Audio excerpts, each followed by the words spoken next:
It is my professional medical opinion that a bioweapon was produced through gain-of-function technology. Messenger RNA delivery system through mandatory vaccinations was used to strategically deliver the bioweapon into the body of millions upon millions of Americans and people around the world.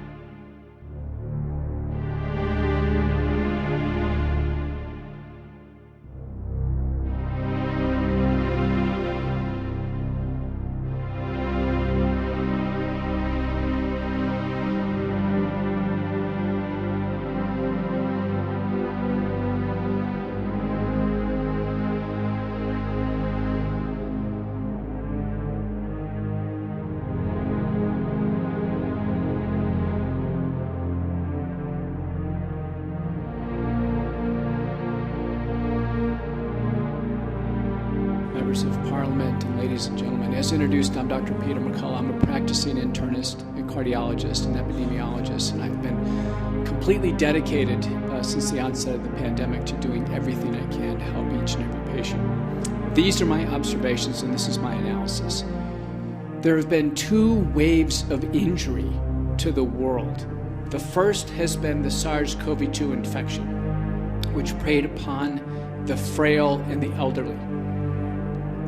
And then the second wave of injury now has been the COVID-19 vaccines. We are seeing now a third false narrative. The first false narrative was that the virus is unassailable, we have to stay in lockdown and be fearful. The second false narrative is take a vaccine, it's safe and effective. The third false narrative now is it's not the vaccine causing these problems, it's COVID. It's COVID that we saw back in 2020 causing all these problems in 2023. Don't fall for the false narrative.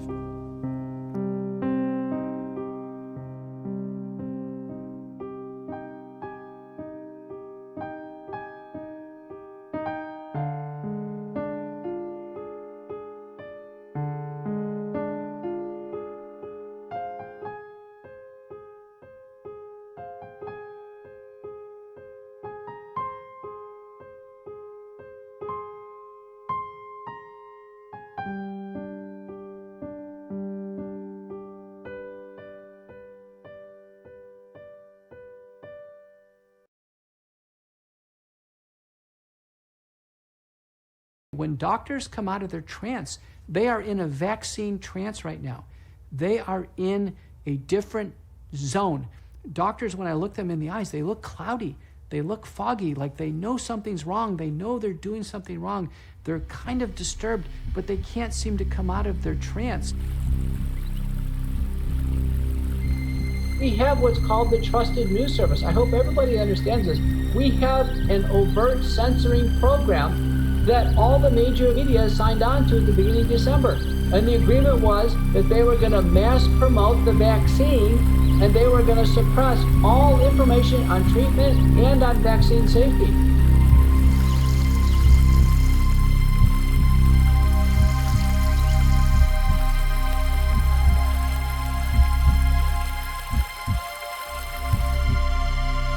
What is sort of your worst case scenario concern? I cannot talk about figures, but what is clear is that the order of magnitude will be something completely unprecedented. Because again, what I'm saying is, and this is the logic of the science, what we will obtain if we do this, if we continue the mass vaccination, we continue the boost, we don't do anything about the infectious pressure, we immunize all the children.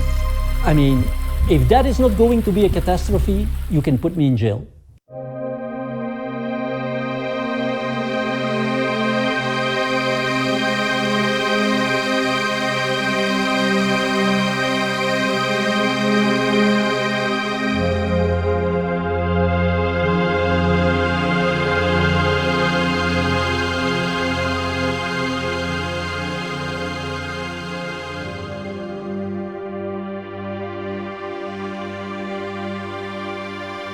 Most people who took the vaccines asked no questions.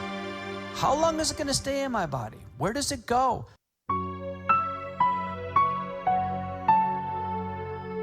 I'd rather sacrifice the present and have a future than sacrifice my future for some conveniences in the present.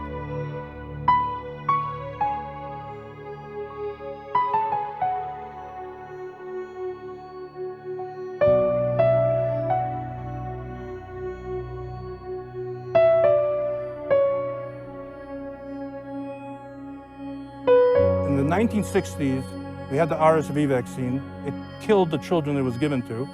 The reason why was ADE. Yeah. In the 70s, there was the dengue fever virus vaccine. It was given to adults. It killed the adults because of ADE.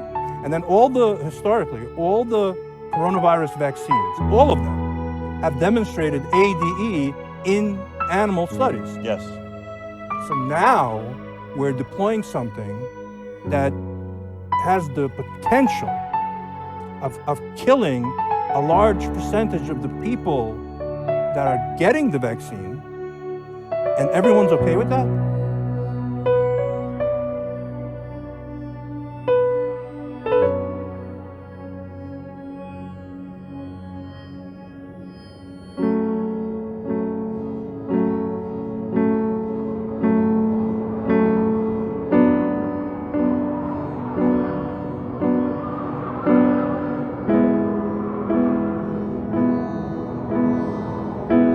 There's a big class of people out there that say, well, I got the jabs and I seem to be okay. You know, I don't have any problems. I'm not dead yet. And I don't have any of these underlying health conditions.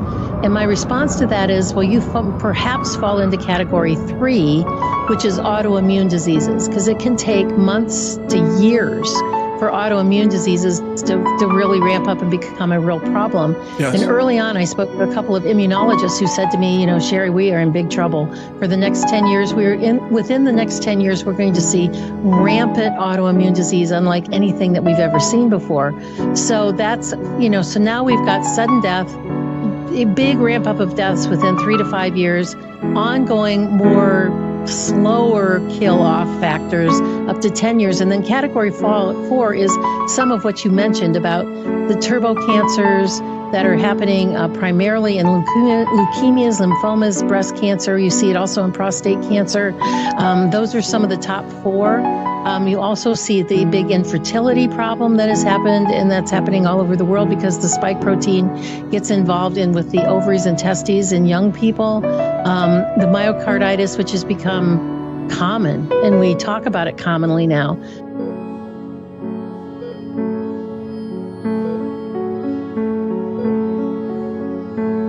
We would never, out of the box, take a brand new technology that's never been tested before, ever.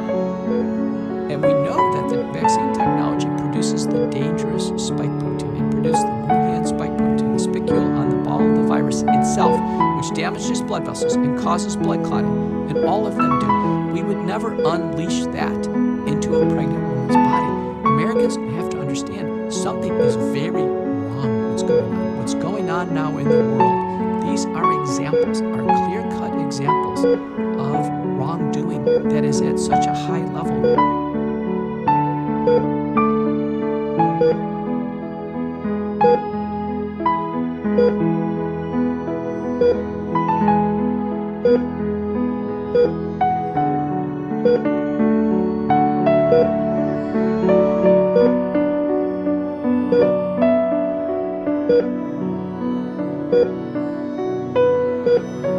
Almost no one who took a shot right now has a normal heart.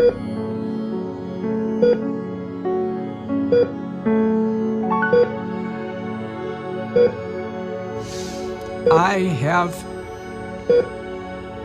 a Hippocratic oath, and I have a fiduciary responsibility to my patients. And I refuse to let my patients die of this illness.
So you would agree, since this test is so poorly designed, if you look at the totality of the evidence, we have a very poorly designed test.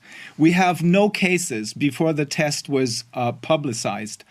Then, after the test was published, we have cases all of a sudden on which the World Health Organization bases its declaration of a public health emergency of international concern, which will then be the basis for using untested drugs on humans. Would you agree that this is very strong evidence for this having been used to create cases, to artificially create cases out of thin air? This is what I believe. Would you agree with that, or does it not make any sense? No, it makes absolutely sense, because there's no other way to think about it.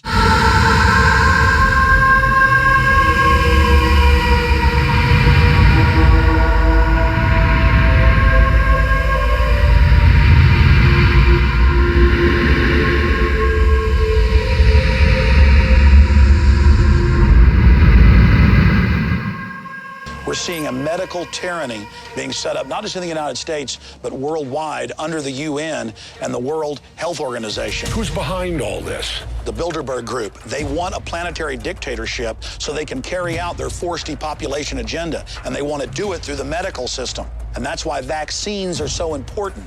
We know that many of these vaccines turn out to have serious adverse reactions, that this is being done by design. They kill you slowly over time. That's why they're called soft kill. And I've got an insider I think you should really talk to, Dr. Rima Lebo. But she doesn't live inside the United States because she's so concerned about all the police state developments that are taking place. As soon as you and I finish, You're out I'm here. leaving the country again. Why?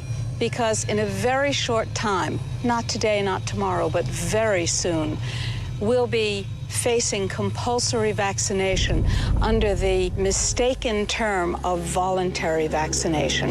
Well, first of all, let's start with the fact that the World Health Organization has decided that we have 90% too many people.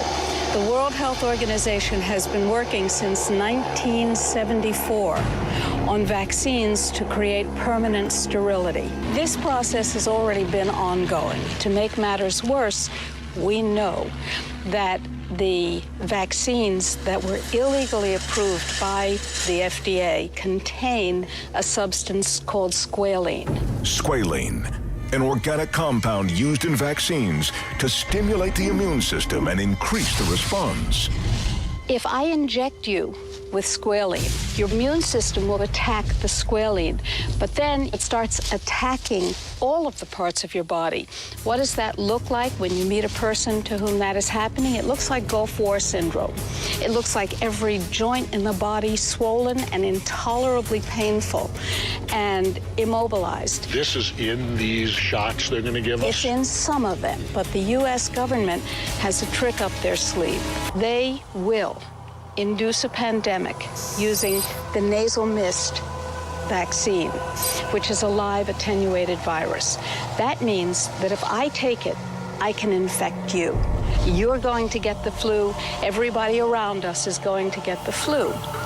Then the United States government, based on their statements that they've already made, will say, oh my, we have a pandemic. Oh my goodness, we don't have enough doses. So we'll admix squalene at the 90,000 injection stations that the Department of Health and Human Services announced that they will ship the vaccines to. People lining up, sometimes by the hundreds, for an H1N1 flu shot. What that means is a Holocaust, a genocidal Holocaust. Men and women will sicken and die, and those who survive will be infertile. Let me tell you a story. In 2003, I had a patient in my drug-free medical practice who was a head of state. And one day she said, you know, it's almost time for the great culling to begin. The what? That's what I said. The what? She said the great culling, C-U-L-L-I-N-G, when you thin the herd.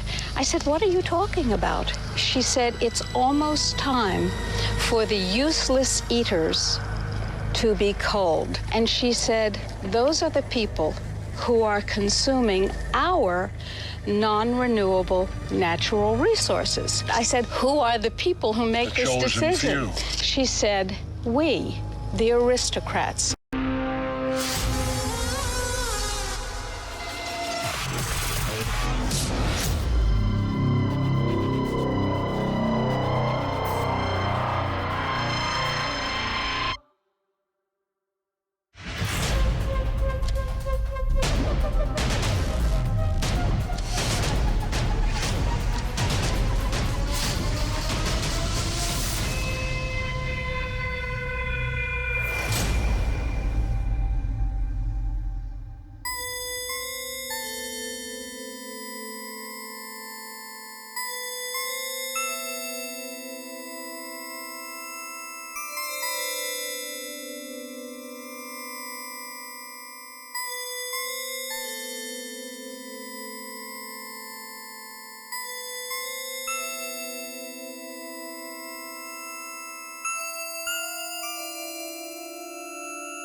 My patients are women of reproductive age, pregnant women, and preborn babies. And what I've seen in my clinical practice has been a substantial, massive increase, unprecedented, in menstrual abnormalities prior to pregnancy, a substantial increase in infertility, a substantial increase in miscarriage, fetal death, and fetal malformation. Is that the CDC and the FDA look for a twofold increase as a danger signal, a twofold increase. What our study showed was not twofold increases, but 50, 100, or 1,000 increases in menstrual abnormalities, for example, almost 1,200-fold increase compared to the influenza vaccine. About miscarriage, 58-fold increase in miscarriage from the COVID-19 vaccines compared to that of the influenza vaccine. And I could go on and on. Fetal death, 38-fold increase. This is what I've seen. This is what the data shows. My patients are the rate-limiting factor of future generations of the human race. I want to ask why the American Board of Obstetrics and Gynecology, why the American College of OBGYN, and why the Society of Maternal Fetal Medicine all of whom I've served in a professional capacity in an outstanding fashion my entire career, why they are pushing this lethal vaccine.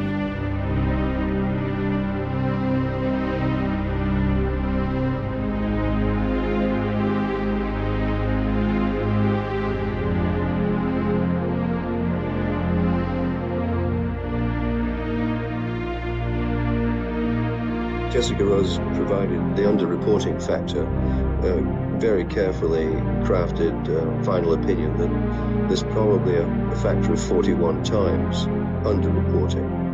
Now that's been out there for some time. It's been challenged on the basis that it's too low.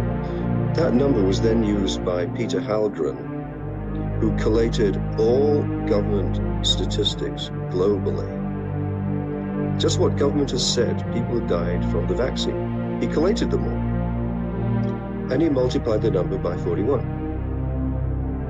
You then get a number that is jaw-dropping, staggering.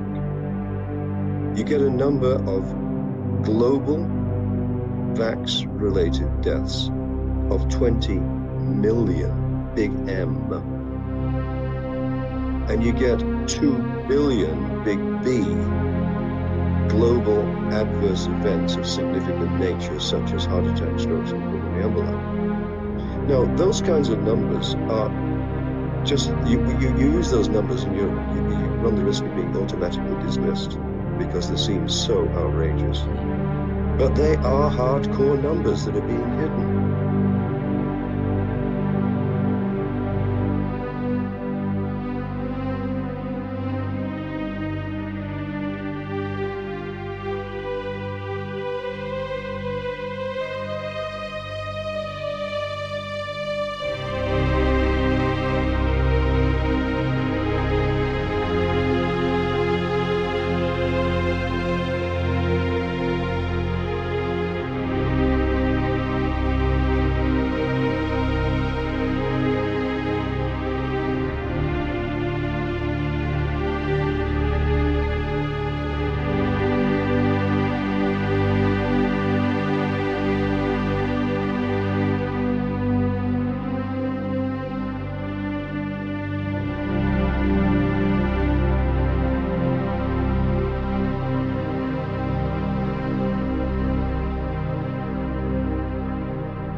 Well, that 20 million is actually current today. It's going to grow with time.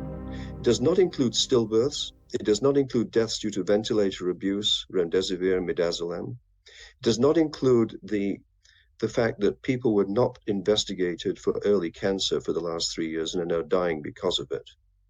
And it does not include, most significantly, the awful projections of Geert van der Bosch, that internationally famous virologist from Belgium, who is predicting, because of the immune suppression from this clot shot, that there's going to be an explosion of cancer and serious infections because of the immune suppression that the vax has created.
There is an unprecedented evil unfolding before our eyes. More people will be injured and die of the COVID vaccine than all the world wars combined, many times over.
We see a willful blindness among doctors on this problem.